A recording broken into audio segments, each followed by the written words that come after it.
बिस्मिल्लाहिर्रहमानिर्रहीम। अस्सलाम वालेकुम। आप देख रहे हैं होममेड रेसिपी। आज मैं आपको शीर खुरमा की रेसिपी बताऊंगी जो आपने पहले ना बनाई होगी और ना ही खाई होगी। तो चले हम यहाँ पे बनाना स्टार्ट करते हैं। मैंने यहाँ पे 1 लीटर दूध लिया है जिसको हमने बॉयल कर लेना है। तो आपने हल्की आंच पे इसको अच्छे से बॉयल करना है। तो यहाँ पर आपने एक बात याद ज़रूर रखनी है कि आपने दूध को अच्छे से पकाना है क्योंकि आपका टेस्ट और फ्लेवर इसी से ही निकलेगा। तो आपने दूध को 1/4 ड्राई ज़रूर करना है। यहाँ पे मैंने एक प्लेट में फेनियाँ ली हैं। ये देखें, इसको हमने छोटा छोटा कर लेना है।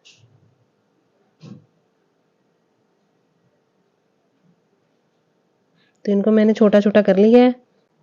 तो अब हम इस पैन में डाल के हम इसको थोड़ी देर के लिए पकाएंगे। तो आपने ऑयल इसमें बिल्कुल नहीं डालना क्योंकि ये पहले से ही ऑयली होती हैं।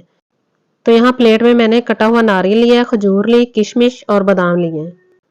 तो अब हम इसको फेनियों में डाल देंगे। तो यहाँ पर आपने मेवा बिल्कुल नहीं डालना क्योंकि ये ब्लैक हो जाएगा।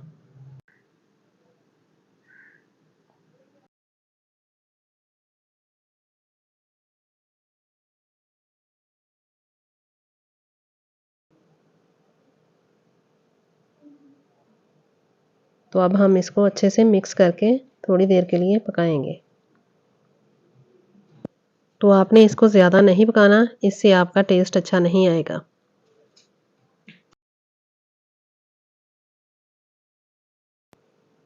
तो यहाँ पर दूध हमारा बॉयल हो चुका है जो कि मैंने हल्की आंच पर रखा हुआ था। तो यहाँ पर मैं 3 से 4 चम्मच चीनी के ऐड करूँगी।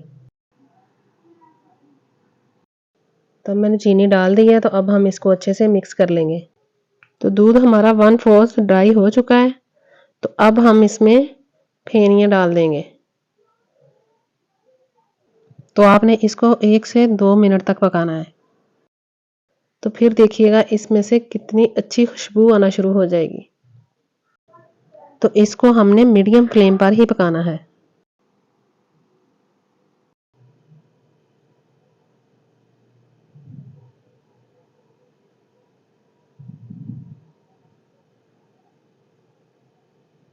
तो यहाँ पर हमारे 15 मिनट हो चुके हैं। तो अब हम इसमें किशमिश डाल देंगे। तो अब हम इसको मज़ीद 1 मिनट के लिए और पकाएंगे। तो आप हमारी रेसिपी को ज़रूर ट्राई कीजिएगा। तो अगर आपने हमारे चैनल को सब्सक्राइब नहीं किया तो काइंडली हमारे चैनल को ज़रूर सब्सक्राइब किया करें। तो यहाँ पर मैंने एक बाउल लिया है। तो अब हम इस बाउल में जो शीर खुरमा तैयार किया है अब वो डाल देंगे इसमें। तो यहाँ पर मैं आपको इसकी फाइनल लुक दिखाती हूँ। तो ये देखिए माशाल्लाह बहुत ही मज़े का शीर खुरमा तैयार हुआ है। तो अपना ख्याल रखिएगा। अल्लाह हाफिज़।